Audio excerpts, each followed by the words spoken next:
السلام عليكم ورحمة الله وبركاته. أعوذ بالله من الشيطان الرجيم. بسم الله الرحمن الرحيم. قد نعلم إنه ليحزنك الذي يقولون فإنهم لا يكذبونك ولكن الظالمين بآيات الله يجحدون. صدق الله مولانا العظيم. الدين حسن الخلق صدق رسول الله. لك الحمد مولانا على كل نعمتي ومن جملة النعماء قولي لك الحمد ولا حمد إلا أنت منا بنعمتي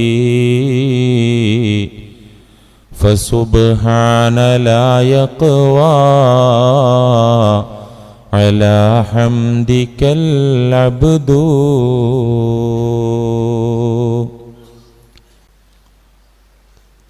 പ്രിയപ്പെട്ട മുഅ്മിനീങ്ങളെ, കഴിഞ്ഞയാഴ്ച നാം സംസാരിച്ചു തുടങ്ങിയത് സൽസ്വഭാവത്തിൻ്റെ ഇസ്ലാമിലെ സ്ഥാനത്തെക്കുറിച്ചാണ്, പ്രാധാന്യത്തെക്കുറിച്ചാണ്, പ്രസക്തിയെക്കുറിച്ചാണ്. പരിശുദ്ധ ദീനുൽ ഇസ്ലാമിൻ്റെ മുഖമുദ്ര തന്നെ സൽസ്വഭാവമാണ്. എന്തിനധികം, പരിശുദ്ധ ദീൻ തന്നെ സൽസ്വഭാവമാണ് എന്നാണ് അഷ്റഫുൽ ഖൽഖ് പഠിപ്പിച്ചത്. സൽസ്വഭാവം മാറ്റിവെച്ചുകൊണ്ട് ഇസ്ലാമിന് നിലനിൽപ്പ് തന്നെ ഇല്ല എന്ന്. നിസ്കാരത്തിൻ്റെ കാര്യം പറഞ്ഞിട്ട് ഫാത്തിഹയില്ലാത്ത നിസ്കാരമില്ല എന്ന്, അറഫയില്ലാത്ത ഹജ്ജില്ല എന്ന്, ഖേദമില്ലാത്ത തൗബയില്ല എന്നൊക്കെ റസൂലുള്ളാഹി സ്വല്ലല്ലാഹു അലൈഹി വസല്ലമ പറഞ്ഞു തന്നിട്ടുണ്ട്. അഥവാ ഒരു കാര്യത്തിൻ്റെ മർമ്മപ്രധാനമായ ഘടകം നിസ്കാരത്തിൽ ഫാത്തിഹ അതാണ്, ഹജ്ജിൽ അറഫ അതാണ്, തൗബയിൽ മനോവേദന അതാണ്. അതുപോലെ തന്നെ ദീനെന്ന് പറഞ്ഞാൽ തന്നെ സൽസ്വഭാവമാണ് എന്നവിടുന്ന് പഠിപ്പിച്ചു. എന്ന് വെച്ചാൽ പരിശുദ്ധ ദീനിന്റെ ജീവാത്മാവും പരമാത്മാവും സൽസ്വഭാവമാണ്. ഒരു ഹദീസിൽ ഇങ്ങനെ കാണാം, ഒരു സഹാബി വര്യൻ ആരംഭ റസൂലിന്റെ മുൻഭാഗത്തുകൂടെ ഫ്രണ്ടിലൂടെ കടന്നു വന്ന് ചോദിച്ചു, യാ റസൂലല്ലാഹ് മദ്ദീനു, അള്ളാഹുവിന്റെ തിരുദൂതരെ, മദ്ദീനു, എന്താണ് നമ്മുടെ ദീൻ? അള്ളാഹു പരിചയപ്പെടുത്തിയ അങ്ങയുടെ തിരുനാവിലൂടെ ഞങ്ങൾ കേട്ടുപഠിച്ചുകൊണ്ടിരിക്കുന്ന പരിശുദ്ധ ആദർശം ഇസ്ലാം ദീൻ എന്താണ്? ഈ ചോദ്യത്തിന് അവിടെന്ന് പറഞ്ഞ മറുപടി ഹുസ്നുൽ ഖുലുഖ്, ദീൻ എന്നാൽ സൽസ്വഭാവമാണ്. ചോദ്യകർത്താവായ സ്വഹാബി മാറിപ്പോയില്ല, ഈ ഉത്തരം കേട്ട് തിരിഞ്ഞുപോയില്ല. ഫഅതാഹു മിൻ ഖിബലി യമീനിഹി, ഇച്ചിരി സമയം കഴിഞ്ഞപ്പോ നേരെ മുന്നിലൂടെ ചോദിച്ചു വന്ന് ചോദ്യത്തിന്റെ ഉത്തരം കിട്ടിയ ആ സ്വഹാബി ഫഅതാഹു മിൻ ഖിബലി യമീനിഹി, റസൂലുള്ളാഹി സ്വല്ലല്ലാഹു അലൈഹി വസല്ലമ തങ്ങളുടെ വലതു ഭാഗത്തുകൂടെ രണ്ടാമത് കടന്നു വരികയാണ്. എന്നിട്ട് നേരത്തെ ചോദിച്ച അതേ ചോദ്യം ആവർത്തിക്കുകയാണ്. യാ റസൂലല്ലാഹ് മദ്ദീൻ, എന്താണ് ദീന്? രണ്ടാമതും ചോദിക്കുകയാണ്. അപ്പോഴും അഷ്റഫുൽ ഖൽഖ് പറഞ്ഞത് അദ്ദീനു ഹുസ്നുൽ ഖുൽഖ്, അള്ളാഹു എന്നെ ഏൽപ്പിച്ച് പ്രബോധനത്തിന്റെ കാര്യമേൽപ്പിച്ച് ഞാൻ നിങ്ങൾക്ക് വിശദീകരിച്ച് പഠിപ്പിച്ചുകൊണ്ട് തന്നുകൊണ്ടിരിക്കുന്ന ദീൻ അത് സൽസ്വഭാവമാണ്. അദ്ദേഹം നിർത്തിയില്ല. സുമ്മ അതാഹു മിൻ ഖിബലി ശിമാലിഹി, റസൂലിന്റെ ഇടഭാഗത്തു കൂടെ വരികയാണ്. ഇതൊക്കെ വഴുതറിയുമ്പോൾ പലരും ചോദിക്കണം, എന്താ ആദ്യം പറഞ്ഞ ഉത്തരം കേട്ടണം പോയാ പോരെ, പിന്നെ ഇടത്തും വലത്തും മുന്നിലൂടെ ഒക്കെ വരേണ്ട കാര്യം എന്താണ്? ഇങ്ങനെയൊക്കെ ചോദിക്കുന്നവരുണ്ട് നമ്മുടെ കൂട്ടത്തില്. അതാ സ്വഹാബിയോട് ചോദിക്കണം, എന്തേപ്പ അങ്ങനെയൊക്കെ ചോദിച്ചത്? ആ ചോദ്യത്തിന്റെ കാരണം ഇതായിരിക്കും. സൽസ്വഭാവം പോലെ ഇമ്പോർട്ടന്റായ പ്രാധാന്യമർഹിക്കുന്ന പ്രത്യേകതയുള്ള മറ്റെന്തെങ്കിലും ഉത്തരമുണ്ടോ എന്നറിയാനുള്ള ജിജ്ഞാസയായിരിക്കാം, താല്പര്യമായിരിക്കാം.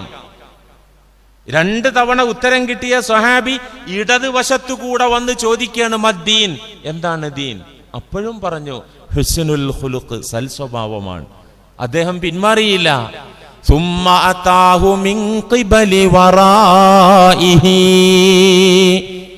സൽസ്വഭാവം പോലെ ദീനിൽ പ്രസക്തമായ മറ്റെന്തെങ്കിലും ഉത്തരമുണ്ടെങ്കിൽ അതും എനിക്ക് അറിയണമല്ലോ, പഠിക്കണമല്ലോ എന്ന താല്പര്യത്തോടെ അഷ്റഫുൽ ഖൽഖിന്റെ പിറകു വശത്തുകൂടെ കടന്നു വന്ന് ചോദിക്കുന്നു. ആളെ കാണൂല. യാ റസൂലല്ലാഹ് മദ്ദീൻ, എന്താണ് ദീന്? പിറകിൽ നിന്ന്. ഫൽതഫത ഇലൈഹി, അല്ലാഹുവിന്റെ റസൂൽ പിറകിലേക്ക് തിരിഞ്ഞു നോക്കിയിട്ട് ഫഖാല, ചോദിച്ചു, അമാ തഫഖഹ്, ഇത്രയൊക്കെ പറഞ്ഞിട്ടും മനസ്സിലായില്ലേ? എന്ന് ഞാൻ പറഞ്ഞു തരാ. വഹുവ അല്ലാ തഗ്ലബ, അനാവശ്യമായി ദേഷ്യപ്പെടാതെ ശാന്തസുന്ദര സ്വഭാവം കാഴ്ചവെച്ചുകൊണ്ട് ജീവിക്കുക, അതാണ് ദീൻ. എന്ത് ദീൻ? എന്താണ്? അല്ലാ തഗ്ലബ, അനാവശ്യമായി കോപിഷ്ഠനാകാതെ ദേഷ്യം പിടിക്കാതെ ശാന്ത നിർമ്മല മനോഹര സ്വഭാവം അത് പ്രകടിപ്പിച്ചുകൊണ്ട് ജീവിക്കുക, അതാണ് സൽസ്വഭാവമെന്ന് അവിടുന്ന് പഠിപ്പിക്കുകയാണ്. ഒരിക്കലും ദേഷ്യപ്പെടാതിരിക്കുക എന്നല്ല. ദേഷ്യപ്പെടേണ്ട രംഗങ്ങളിൽ, സാഹചര്യങ്ങളിൽ ആത്മരോഷം പ്രകടിപ്പിക്കാതെ ദേഷ്യം പ്രകടിപ്പിക്കാതിരിക്കുന്ന മനുഷ്യൻ കഴുതയെ പോലെയാണെന്നാണ് മഹാന്മാരായ ജ്ഞാനികൾ പറഞ്ഞത്. ദേഷ്യം പ്രകടിപ്പിക്കേണ്ട ഇടങ്ങളുണ്ട്. അതെവിടെയാണ്? അള്ളാഹുവിന് വേണ്ടി, റസൂലിന് വേണ്ടി, ദീനിന് വേണ്ടി, സത്യത്തിന് വേണ്ടി, നീതിക്ക് വേണ്ടി, ധർമ്മത്തിന് വേണ്ടി ഒരാൾ ആത്മരോഷം, ദേഷ്യം പ്രകടിപ്പിക്കണം. അതൊന്നുമല്ല, എനിക്ക് ചൂടായി, ഞാൻ അങ്ങോട്ട് ചൂടാകുക, എന്റെ ഉള്ളിന്ന് ദേഷ്യം പറഞ്ഞ വികാരം കെട്ട് പൊട്ടിപ്പുറപ്പെട്ടു, ഞാൻ ചൂടാകുക, അത് പറ്റൂല. ദേഷ്യം തൗഹീദാകണം, ശിർക്കാകാൻ പാടില്ല. ഞാൻ എൻ്റെ വികാരത്തിന്റെ ശമനത്തിന് വേണ്ടി ദേഷ്യം പിടിച്ച് അരുതാത്ത കാര്യം പറഞ്ഞ് പ്രവർത്തിച്ചാൽ അത് ശിർക്കാണ്. ഞാൻ എൻ്റെ ദീനിന് വേണ്ടി, എൻ്റെ റബ്ബിന് വേണ്ടി രോഷം പ്രകടിപ്പിച്ചാൽ അത് തൗഹീദുമാണ്. അപ്പൊ അനാവശ്യമായി അകാരണങ്ങൾ മുന്നിലുള്ള സാഹചര്യങ്ങളിൽ കോപം പ്രകടിപ്പിക്കുക അത് ഒഴിവാക്കിയേ പറ്റൂ സൽസ്വഭാവിയായ ഒരു മുഅ്മിൻ. റസൂലുള്ളാഹി സ്വല്ലല്ലാഹി അലൈഹി വസല്ലം പറഞ്ഞു കൊടുക്കുകയാണ്, ദീൻ എന്ന് പറഞ്ഞ സൽസ്വഭാവം തന്നെയാണ് എന്ന്. മാനവ മക്കൾക്ക് പരിശുദ്ധ ദീൻ പഠിപ്പിച്ചു കൊടുക്കാൻ നിയോഗിക്കപ്പെട്ട അംബിയാ മുർസലുകളുടെ അധ്യക്ഷരായ നേതാവായ മുഹമ്മദ് മുസ്തഫ സ്വല്ലല്ലാഹു അലൈഹി വസല്ലമ തങ്ങളുടെ മഹിതമായ ഉദാത്തമായ സൽസ്വഭാവത്തെ അല്ലാഹു എടുത്തു പറഞ്ഞത് പരിശുദ്ധ ഖുർആനിൽ നിന്ന് കഴിഞ്ഞയാഴ്ച ഇവിടെ പറഞ്ഞു, നിങ്ങൾ കേട്ടു. ആ മഹിതമായ പുണ്യ റസൂലിന്റെ സ്വഭാവം, ഉത്തമമായ സ്വഭാവത്തിൽ ആകൃഷ്ടരായത് മിത്രങ്ങൾ മാത്രമല്ല ശത്രുക്കളുമുണ്ട്. മിത്രങ്ങളെയും ശത്രുക്കളെയും സ്വാധീനിച്ച, അവരിലൊക്കെ സ്വാധീനം ചെലുത്തിയ, അവരെയൊക്കെ ഇരുത്തിക്കളഞ്ഞ ആ ഉത്തമമായ മനോഹരമായ സ്വഭാവം, അതിന്റെ ഉദാഹരണങ്ങൾ ചരിത്രത്തിൽ ഹദീസിൽ എമ്പാടുമുണ്ട് മുഅ്മിനീങ്ങളെ. ചിലത് നിങ്ങൾ കേട്ടു.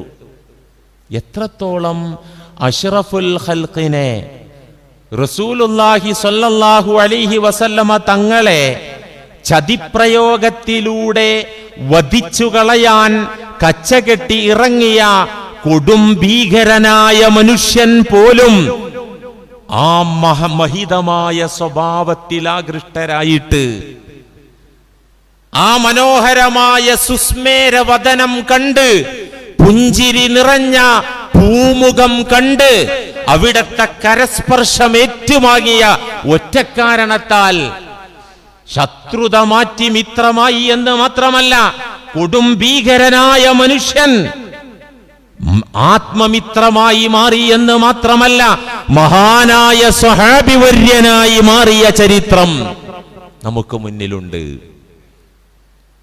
മക്ക ഫത്ഹ് കഴിഞ്ഞു, മക്ക വിജയം കഴിഞ്ഞു. മക്കയിലെ ശത്രുക്കളെല്ലാം ആയുധം വെച്ച് കീഴടങ്ങി. മക്ക ഇസ്ലാമിൻ്റെതായി മക്കം ഫത്ഹിന് ശേഷം. എന്നാൽ പലരും മനസ്സിനകത്ത് ശത്രുത ഒളിപ്പിച്ച് വെച്ച് ജീവിക്കാൻ ഗത്യന്തരല്ലാതെ ആയുധം വെച്ച് കീഴടങ്ങിയതാണ്. പുണ്യ റസൂലും സ്വഹാബാക്കളും അജയ്യരായി ജേതാക്കളായി മദീന മണ്ണിൽ നിന്നും മക്കയിലേക്ക് മാർച്ച് ചെയ്ത് ശത്രുക്കൾ മാളത്തിൽ ഒളിച്ചു. ഇനി ഒരു പ്രത്യക്ഷ യുദ്ധത്തിനവർ അസാധ്യമാണ്, അവർക്ക് സാധിക്കില്ല. നേർക്ക് നേരെ ഒരു യുദ്ധത്തിന് വരാൻ ശത്രുക്കൾക്ക് വകുപ്പില്ല, ചാൻസ് ഇല്ല, സാഹചര്യമില്ല. അവരുടെ ശക്തിയൊക്കെ ക്ഷയിച്ചു പോയിരിക്കുന്നു. ആ സമയത്ത് വിദ്വേഷവും പകയും ശത്രുതയും മനസ്സിൽ ഒളിപ്പിച്ച് വെച്ച പലരും, അക്കൂട്ടത്തിൽ ഒരാളാണ് ഫുലാലത്ത് ഇബ്നു ഉമൈറുൽ ലൈസി എന്ന മനുഷ്യൻ. അഷ്റഫുൽ ഖൽഖ് മുത്ത് റസൂലിനോടുള്ള ശത്രുത മനസ്സിൽ ഒളിപ്പിച്ച് വെച്ച മനുഷ്യനാണ് ഫുലാല. അയാൾ തീരുമാനിച്ചു ചതിയിലൂടെ കൊല്ലാം. എങ്ങനെ ചതിയിലൂടെ കൊല്ലുന്നത്? ഫഖ്തഫാ ബിഅസ്താരിൽ കഅബതി, കഅബയുടെ കിസ്വ, ഇന്നത്തെ പോലെയല്ല, കഅബയുടെ അന്നത്തെ വസ്ത്രം, അത് ഇങ്ങനെ തൂക്കിയിട്ട അവസ്ഥയിൽ പല അവസ്ഥയിൽ ഉണ്ടായിരുന്നു. കഅബയുടെ മുകളിൽ വിരിച്ച ആ വിരിയുടെ ഉള്ളിൽ ഫുലാലത്ത് ഇബ്നു ഉമൈറുൽ ലൈസി എന്ന മനുഷ്യൻ, ശത്രുവായ മനുഷ്യൻ ഒളിച്ചിരുന്നു, കേറി വലിഞ്ഞിരുന്നു, മറഞ്ഞിരുന്നു. കയ്യിൽ മൂർച്ചയേറിയ ഒരു വാളും കരുതിയിരുന്നു. എന്തിന്? ഇപ്പോഴല്ലെങ്കിൽ അടുത്ത സമയം മുഹമ്മദ് തവാഫിന് വരും, 7 തവണ ഈ ഗേഹത്തെ പ്രദക്ഷിണം ചെയ്യും. ആ സമയത്ത് എന്റെ മുന്നിലെത്തുമ്പോൾ മുന്നിലേക്ക് ചാടിയിട്ട് മത്താഫിൽ വെച്ച് വെട്ടിക്കൊല്ലാൻ വേണ്ടി ഫുലാല കാത്തിരുന്നു. അയാൾ പ്രതീക്ഷിച്ച പോലെ കഅബയുടെ വിരിയിൽ ഒളിഞ്ഞിരുന്ന, കയ്യിലേന്തിയ വാളുമായി ഒളിച്ചിരുന്ന ഫുലാലയ്ക്ക് മുന്നിലേക്ക് റസൂലുള്ളാഹി സ്വല്ലല്ലാഹു അലൈഹി വസല്ലമ തങ്ങൾ തവാഫിനായി വന്നെത്തി. അങ്ങനെ 7 തവണ ചുറ്റുമല്ലോ. 1ാമത്തെ തവണ തന്റെ മുന്നിലെത്തിയപ്പോ മനോഹരമായ പുഞ്ചിരി വിടർന്ന ആ പൂമുഖം കണ്ടപ്പോൾ ഫുലാലക്ക് ചാടാനും വെട്ടാനും തോന്നിയില്ല. ഇനിയുണ്ടല്ലോ ചാൻസ്, വരട്ടെ, ധൈര്യമൊക്കെ സംഭരിക്കട്ടെ. അയാൾ കണ്ണുമാത്രം വെളിയിലാക്കിക്കൊണ്ട് മത്താഫിലേക്ക് നോക്കിയിരുന്നു. അതാ വരുന്നു റസൂലുള്ള 2ാമത്തെ റൗണ്ട് തവാഫ്. അപ്പോഴും കഴിഞ്ഞില്ല. 6 തവണ തന്റെ മുന്നിലൂടെ പുണ്യ റസൂൽ തവാഫിലൂടെ കറങ്ങി വന്നപ്പോഴും സാധിച്ചില്ല. ഇനി 7ാമതൊരു തവണ മാത്രമാണ് തന്റെ മുന്നിൽ തനിക്ക് പിടികൂടാൻ പാകത്തിൽ, വകവരുത്താൻ പാകത്തിൽ വരിക എന്ന് മനസ്സിലാക്കിയ ഫുലാല അവസാനത്തെ റൗണ്ട് 7ാമത്തെ തവണ തവാഫിന്റെ കറക്കം പൂർത്തീകരിക്കുന്നതിന്റെ മുമ്പ് തന്റെ മുന്നിലെത്തിയപ്പോൾ ഫുലാലത്ത് ഇബ്നു ഉമൈറുൽ ലൈസി എന്ന മനുഷ്യൻ കയ്യിൽ കരുതിയ വാളുമായിട്ട് അഷ്റഫുൽ ഖൽഖിന്റെ മുന്നിലേക്ക് ഒറ്റച്ചാട്ടം, ഒരു കുതിപ്പ്. ആ കുതിപ്പിന്റെ ശക്തിയിൽ ഫതാഹ സൈഫു മിൻ യദിഹി, കയ്യിൽ പിടിച്ച വാള് കയ്യിൽ നിന്ന് തെറിച്ച് താഴെ വീണു. റസൂലുള്ള ചോദിച്ചു, മാദാ തഅമലു യാ ഫുലാല, എന്താ ഫുലാല നീ കാണിക്കുന്നത്, എന്താ നിന്റെ ഇടപാട്? ചിരിച്ചെന്നെ ചോദിച്ചത്, പതറിയില്ല, ധൈര്യമൊന്നും ചോർന്നു പോയില്ല, പുഞ്ചിരി തൂകി മുത്ത് റസൂൽ ചോദിച്ചു, മാദാ തഅമലു യാ ഫുലാല, എന്താ നീ കാണിക്കുന്നത്? അയാൾ പറയാണ്, ഞാൻ പറഞ്ഞു, അദ്കുറുല്ലാ, ഞാൻ ഈ കഅബയുടെ വിരിയുടെ ഉള്ളിൽ കയറിയിട്ട് ദിക്ർ ചൊല്ലിയിരിക്കുകയായിരുന്നു. യഥാർത്ഥ ഉത്തരം പറയാൻ എനിക്ക് പറ്റൂലല്ലോ. അദ്കുറുല്ലാ, ഞാൻ ദിക്ർ ചൊല്ലി അവിടെ നിൽക്കുകയായിരുന്നു. അഷ്റഫുൽ ഖൽഖ് അപ്പോഴും പുഞ്ചിരിച്ച് ചോദിച്ചു, അല്ല, അവിടെ ഇടപാട് ദിക്ർ തന്നെ ആയിരുന്നു. അത് ചോറ് തിന്നുന്നവരും മനസ്സിലാവുമല്ലോ മനുഷ്യന്, സാധാരണ മനുഷ്യന് തിരിയല്ലോ. വാളും കൊണ്ട് മുന്നിലേക്ക് ചാടുമ്പോ ഇത് ദിക്റാണോ എന്താണോ സാധാരണ ആർക്കും മനസ്സിലാവും. റസൂലുള്ളാഹി ഏതായാലും തിരിഞ്ഞു, അല്ല ദിക്ർ തന്നെ ആയിരുന്നു ഇടപാട്? ചിരിച്ചു ചോദിച്ചു. ഞാൻ ഉറപ്പിച്ചു, എന്നെ ഇപ്പൊ കൊല്ലും, മുഹമ്മദ് സൈന്യത്തെ വിളിപ്പിക്കും, എന്നെ അറസ്റ്റ് ചെയ്യും, എന്നെ കൊല്ലും എന്ന് ഞാൻ ഉറപ്പിച്ചു. കാരണം മക്കയുടെ പരമാധികാരിയാണ് ഇന്ന് മുഹമ്മദ്, എന്നെ കൊല്ലും, ഞാൻ പിടിക്കപ്പെടാൻ പോകുന്നു. ഞാൻ പേടിച്ച് വിറച്ചു. പക്ഷേ സംഭവിച്ചത് മറ്റൊന്നാണ്. എന്റെ ചാരയെ വന്ന് ആ ഷരീഫായ കരം, ആ തൃക്കരം എന്റെ നെഞ്ചത്ത് ചേർത്ത് വെച്ച് എന്നൊന്ന് തലോടി. ആ പരിശുദ്ധ കരം എന്റെ നെഞ്ചിൽ തട്ടിയപ്പോൾ എന്റെ ഉള്ളം വെളിച്ചം കൊണ്ട് നിറഞ്ഞ പോലെ, അദൃശ്യമായ ലോകങ്ങൾ കാണുന്നവനെ പോലെ ഒരു ഫീലിംഗ് എനിക്ക് വരികയാണ്. ഞാൻ ഒന്നും നോക്കിയില്ല, ആ തൃപ്പാദങ്ങളിൽ വീണുകൊണ്ട് ഷഹാദത്ത് കലിമ ഉറക്കെ പ്രഖ്യാപിച്ചു, അഷ്ഹദു അല്ലാ ഇലാഹ ഇല്ലല്ലാഹ് വ അഷ്ഹദു അന്ന മുഹമ്മദർ റസൂലുള്ളാഹ്. ഞാൻ മുസ്ലിമായി. ഞാൻ തല ഉയർത്തിയപ്പോൾ നാണക്കേടുകൊണ്ടും സങ്കടം കൊണ്ടും എനിക്കവിടെ നിൽക്കാൻ പറ്റുന്നില്ല. ഞാൻ എണീറ്റോടി എൻ്റെ വീട്ടിലേക്ക്. ആ ഓടുന്ന ഓട്ടത്തിൽ എൻ്റെ വീട്ടിലേക്കുള്ള വഴി മധ്യേ എൻ്റെ കാമുകിയുണ്ടായിരുന്നു, എൻ്റെ കുറ്റിക്കാരിയായ പെണ്ണ്. എൻ്റെ ഓട്ടം കണ്ടപ്പോ അവൾ ഉറക്കെ വിളിച്ചു, യാ ഫുലാല, താൽ താൽ, വരൂ ഫുലാല. ഇപ്പോ നമ്മുടെ സ്നേഹം പങ്കിടാൻ പറ്റിയ ചാൻസ് ഉണ്ട് ഇവിടെ. വീട്ടിൽ ആരുമില്ല ഫുലാല, പരിസരത്ത് വിജനമാണ്, ഫുലാല വരൂ എന്നും പറഞ്ഞെന്നെ വിളിച്ചു. സാധാരണ ഞാൻ അവളുടെ വിളിക്ക് വേണ്ടി കാതോർക്കുന്ന ഞാൻ, അവൾ വിളിച്ചാൽ ആവേശത്തോടെ ഉത്തരം നൽകുന്ന ഞാൻ, അവളുമായി സന്തോഷത്തോടെ ആസ്വദിച്ച് ശയിക്കുന്ന ഞാൻ, ഇപ്പോൾ എന്നെ വിളിച്ചപ്പോൾ എനിക്ക് വെറുപ്പ് തോന്നി. ഞാൻ പറഞ്ഞു, അസ്ലഹകില്ലാഹു യാ ഖബീസ, വൃത്തികെട്ട തെമ്മാടിപ്പെണ്ണെ, അല്ല നിന്നെ നന്നാക്കട്ടെ. ഞാൻ നീ വിളിക്കുന്ന മേഖലയിലേക്ക് ഇനി വരില്ല. നിന്റെ വിളിയും നീയും എനിക്ക് അരോചകമാണ്, എന്നെ അലോസരപ്പെടുത്തുന്നു, എനിക്ക് വെറുപ്പുണ്ടാക്കുന്നു. നിന്നെ അള്ളാഹു നന്നാക്കട്ടെ എന്നും പറഞ്ഞിട്ട് ഫുലാല വീട്ടിലേക്ക് ഓടി. ഒരു തെമ്മാടിയായ മനുഷ്യൻ, കൊടുംഭീകരനായ മനുഷ്യൻ അഷ്റഫുൽ ഖൽഖിന്റെ പൂമുഖം കണ്ട് ആ ഷരീഫായ കരങ്ങളുടെ സ്പർശനം കിട്ടി പരിവർത്തനം വന്ന ചരിത്രമാണ് ഇപ്പൊ ഈ പറഞ്ഞത്. എത്രയെത്ര ആളുകൾ ആ വദനം കണ്ട്, ആ പെരുമാറ്റം കണ്ട്, ഖുലുഖുൻ അളീം, മഹത്തായ സൽ സ്വഭാവം എന്ന് അല്ലാഹു എടുത്തു പറഞ്ഞ ആ സ്വഭാവ മഹിമയിൽ ആകൃഷ്ടരായി എത്രയെത്ര ഭീകരന്മാരാണ് നല്ലവരായി മാറിയത്. എന്തിനധികം ഈ ഉമ്മത്തിലെ ഫിറഔനായ അബൂജഹൽ, അയാളെ പേര് അബൂജഹലൊന്നും അല്ല, അംറു ബിൻ ഹിഷാം എന്നാണ് അയാളെ പേര്. അയാളെ ഉമ്മിം ബാപ്പിയും വിളിച്ച പേര് അംർ എന്നാണ്. ഹിഷാം എന്ന അറബിയുടെ മകനാണ്, ഖുറൈശി തറവാട്ടുകാരിലെ മകനാണ്. അയാൾക്ക് അബൂജഹൽ എന്ന് പേരിട്ടത് റസൂലുള്ളാഹി സ്വല്ലല്ലാഹി അലൈഹി വസല്ലം, വിഡ്ഢിത്തത്തിന്റെ പിതാവ്. അയാള് പോലും റസൂലുള്ളാഹിനെ ശക്തിയുക്തം എതിർത്ത, അഹങ്കാരത്തിന് കയ്യും കാലും വെച്ച, മൂസ അലൈഹിസ്സലാമിന്റെ ഫിറഔനിനേക്കാൾ അഹങ്കാരിയാണ് എന്റെ ഫിറഔൻ എന്ന് റസൂലുള്ളാഹി സ്വല്ലല്ലാഹി അലൈഹി വസല്ലം പറഞ്ഞ അബൂജഹൽ. ആ മനുഷ്യൻ പോലും മുത്ത് റസൂലിന്റെ സൗരഭ്യം പരത്തുന്ന സ്വഭാവത്തെ അംഗീകരിച്ചു. ചരിത്രത്തിൽ കാണാലോ. ഇന്നത്തെ യുക്തിവാദികൾ അംഗീകരിക്കൂല, ഇന്നത്തെ എക്സ് മുസ്ലിമീങ്ങൾ അംഗീകരിക്കില്ല. അവർ ഈ ചരിത്ര മേഖലകളിലേക്ക് നോക്കൂല, കണ്ടാലും ആ ചരിത്രത്തെ അവർ തിരസ്കരിക്കും. എന്നാൽ അബൂജഹൽ അള്ളാഹുവിന്റെ റസൂലിന്റെ സൽസ്വഭാവത്തെ അംഗീകരിച്ചു. ബദർ യുദ്ധത്തിന്റെ വേള, യുദ്ധം കയ്യുന്നു പോവുകയാണ്, പരാജയപ്പെടുകയാണെന്ന് ബോധ്യമായ ഖുറൈശി പട. അബൂജഹൽ വധിക്കപ്പെട്ടിട്ടില്ല. അബൂജഹൽ വിഷണ്ണനായിട്ട് നിൽക്കുകയാണ്, എല്ലാം കയ്യിന്ന് പോവുകയാണ്. ആ സമയത്താണ് അബൂജഹലിന്റെ ആത്മമിത്രമായ ഖുറൈശി പടയിലെ നായകന്മാരിൽപ്പെട്ട ഒരാളായ അഖ്നസ് വന്നുകൊണ്ട് അബൂജഹലിന്റെ ചെവിയിൽ ഒരു സ്വകാര്യം പറയുന്നത്. എന്താണ് ആ സ്വകാര്യം? യാ അബുൽ ഹക്കം. അബുൽ ഹക്കം എന്നാണ് മക്കക്കാർ വിളിച്ചിരുന്നത് അബൂജഹലിനെ.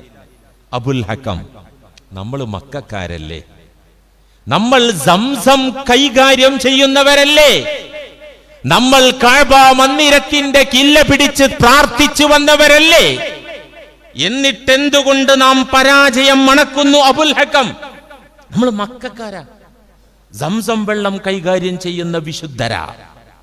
നമ്മൾ സർവോപരി കഅബയുടെ കില്ല പിടിച്ച് ദുആ ചെയ്തു വന്നവരാ. സത്യത്തിൽ ആ ദുആണ് അവർക്ക് തിരിച്ചടിയായത്.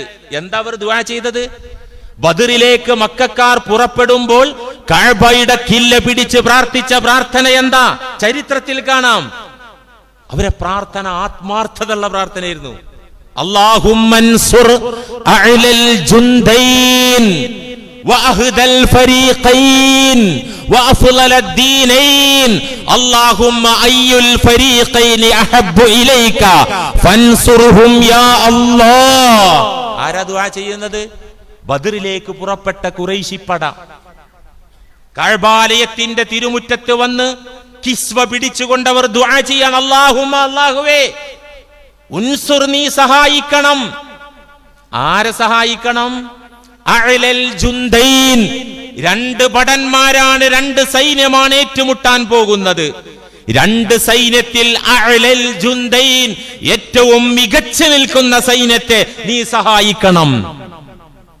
വഅഹ്ദൽ ഫരീഖൈൻ, രണ്ട് വിഭാഗമാണുള്ളത്.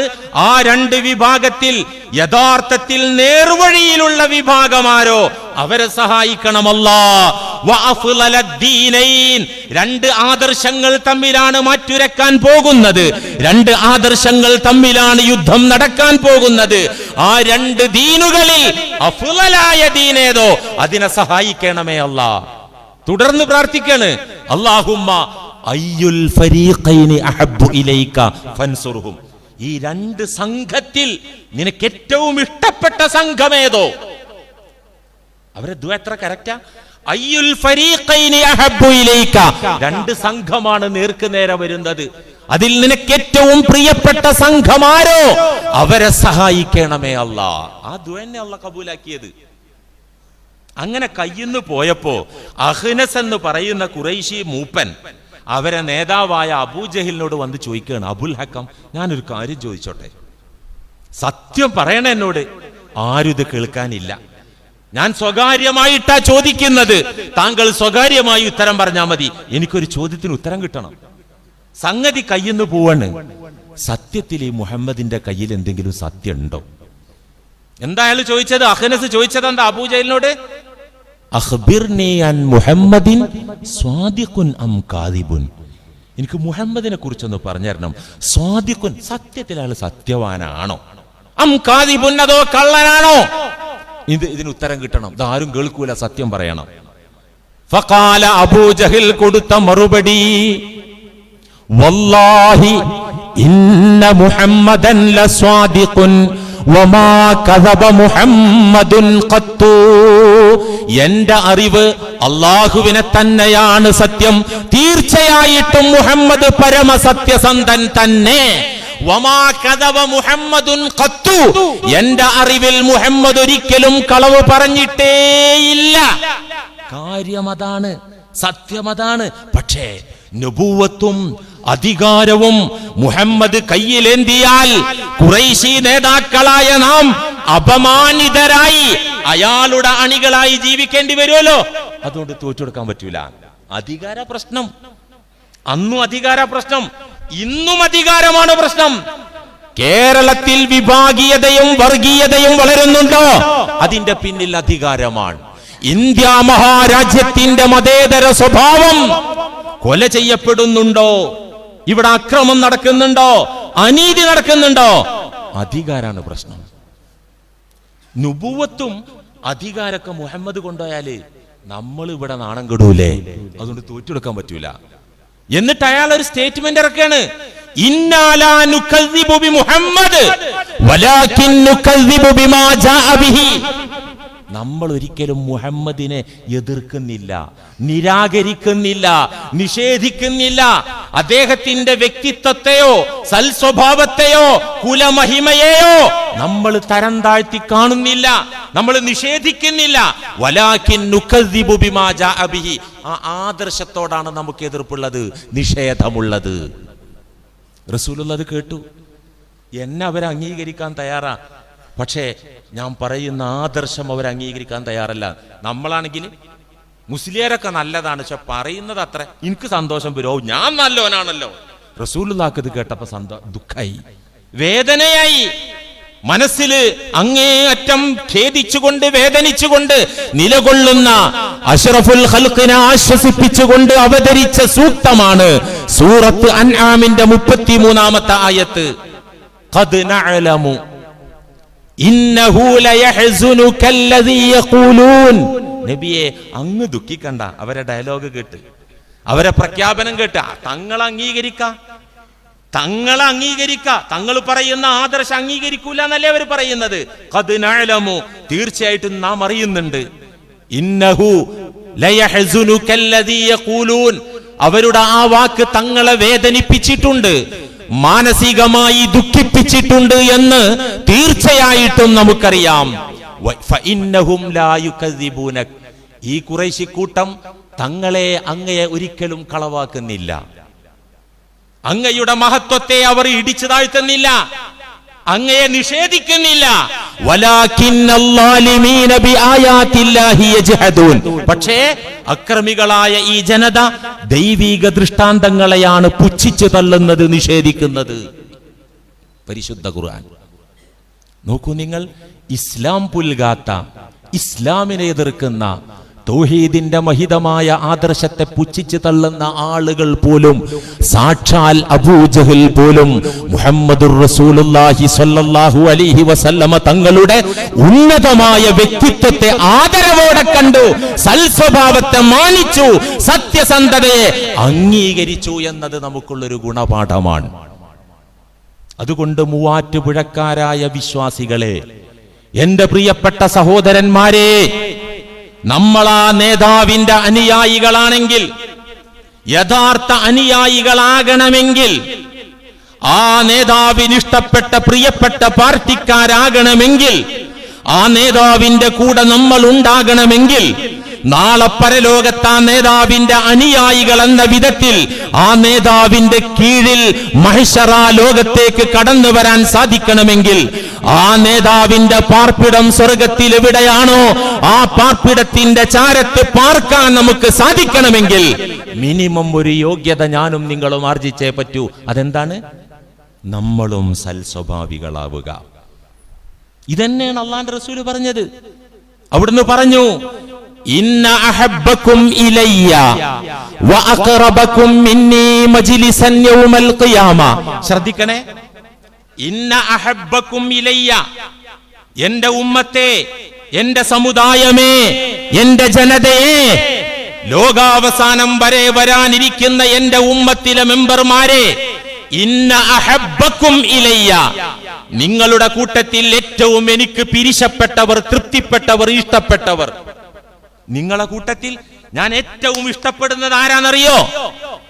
വഅഖറബകും മിന്നീ മജ്ലിസൻ യൗമൽ ഖിയാമ, നാളെ പരലോകത്ത് എന്റെ ചാരത്ത് വന്നെന്നോട് കൂടെ താമസിക്കുന്ന സ്വർഗത്തിൽ കഴിയുന്ന ആളുകൾ ആരാണെന്നറിയണോ? ആരാണെന്നറിയണോ? പേരിനൊരു ഫർലോങ് നീട്ടണ്ടാവുക അല്ലേ? നമ്മുടെ സഹോദരന്മാരായ പല അന്യ സംസ്ഥാന തൊഴിലാളികളെ പേരൊക്കെ നിങ്ങൾ കണ്ടിട്ടില്ലേ? ഒരു 2 വരി നീട്ടണ്ടാവും. സൈഫുൽ ഇസ്ലാം ഉണ്ടാവും, ഹക്കും ഉണ്ടാകും, മുഹമ്മദും ഉണ്ടാവും, ഒക്കെ ഉണ്ടാവും. അങ്ങനെ നല്ല പേരിട്ടോളൂ. നല്ല പേര് നല്ലതാ, അത് സുന്നത്താ. നല്ല പേരിടാൻ പറഞ്ഞിട്ടുണ്ട്. നല്ല പേരിട്ടോളൂ. നിങ്ങളെ പേര് കൊണ്ടും പിതാക്കളെ പേരും ചേർത്തിയിട്ടാണ് നാളെ മഹ്ശറയിൽ നിങ്ങൾ വിളിക്കപ്പെടുക. അതുകൊണ്ട് നല്ല പേര് വെച്ചോളും പറഞ്ഞിട്ടുണ്ട്. പക്ഷേ ആ നല്ല പേരുള്ളവർ എനിക്ക് ഇഷ്ടം എന്ന് പറഞ്ഞിട്ടില്ല. ഇന്ന അഹബ്ബകും ഇലയ്യ, നിങ്ങളുടെ കൂട്ടത്തിൽ ഞാൻ ഏറെ സ്നേഹിക്കുന്ന, ഞാൻ ഏറെ ഇഷ്ടപ്പെടുന്ന ഗ്രൂപ്പ് നാളെ പരലോകത്തെ സ്വർഗത്തിൽ എന്റെ പാർപ്പിടത്തിന്റെ ചാര വന്ന് പാർക്കുന്നവർ ആരാ? ആരാ? അഹാസിനുക്കും മഖ്ലാഖ, അഹാസിനുക്കും മഖ്ലാഖ, നിങ്ങളുടെ കൂട്ടത്തിലെ സൽസ്വഭാവികളാണ്. മുഹമ്മദ് മുസ്തഫ. വഇന്ന അബ്ഗളകും ഇലയ്യ